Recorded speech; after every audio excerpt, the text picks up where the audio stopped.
اب سابق attorney general Irfan قادر کو بھی ہم شامل گفتگو کرتے ہیں. عرفان صاحب، 14 سال قید کی سزا سنا دی گئی ہے توشہ خانہ کیس میں، کیسے دیکھتے ہیں اس کو آپ؟ جی، میں سمجھتا ہوں کہ یہ جو فیصلہ ہے، اس کے جو فیکٹس ہیں، جو شاید مجھے جو امپریشنز ہیں اس کے مطابق مجھے تو یہ فیصلہ درست لگتا ہے، کیونکہ یہ بڑے افسوس کا مقام ہے کہ سعودی کنگ جو ہیں انہوں نے پاکستان کو اپنا دوست سمجھتے ہوئے یہ تحائف دیے اس وقت کے وزیر اعظم کو، اور انہوں نے وہ تحائف جو ہے وہ اس کی قدر ہی نہ کی اور ان کو مارکیٹ میں بیچ دیا اور اونے پونے داموں میں بیچا، یا جتنے پہ بھی بیچا اس کی قیمت بھی غالباً صحیح ظاہر نہیں کی، اور اس سے پبلک ایکسچیکر کو بھی نقصان پہنچایا، ملک کی بھی جاگرسائی کرائی، اور خاص طور پہ ایک ایسا شخص جو کہتا ہے کہ جی میں تو کرپشن کو ختم کروں گا اور میں ریاست مدینہ بناؤں گا، اور خاتون اول جو کہ اپنے آپ کو ایک روحانی شخصیت کے طور پہ سامنے لے کے آئیں، تو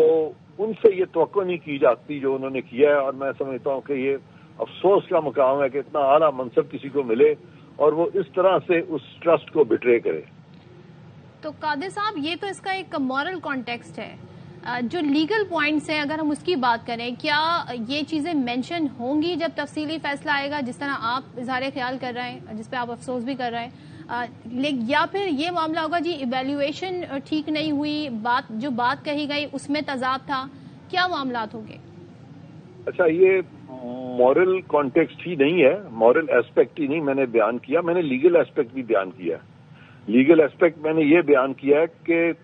توشہ خانہ میں جو مالیت ظاہر کی گئی ہے اس سے پبلک ایکسچیکر کو نقصان پہنچایا گیا، اور پبلک ایکسچیکر کو نقصان پہنچانا اور اثاثہ جات کو چھپانا وہ بذات خود سیکشن 9 نیشنل اکاؤنٹیبلٹی آرڈیننس کی زد میں آتا ہے، اس طرح کا فعل ہے. تو اس لیے یہ قانونی طور پہ یہ فیصلہ جو ہے میں نے کہا کہ درست ہے. سزا کے بارے میں کیا کہیں گے؟ کیا سزا زیادہ ہے یا سزا اس کیس میں اتنی ہی سزا بنتی تھی؟ کیونکہ اس سے پہلے ہمارے ساتھ کچھ تجزیہ کار وہ کہہ رہے تھے جی 7 سال میکسیمم سزا ہو سکتی تھی، جج کی اتنے اختیارات نہیں تھے اتنی زیادہ سزا سنانے کا. نہیں، میرا خیال ہے کہ یہاں پہ دیکھیں، وہ ان کا کانڈکٹ دیکھیں نا آپ کہ کس منصب پہ وہ فائز تھے، اور انہوں نے پھر یہ اس طرح کی چیزیں کی ہیں.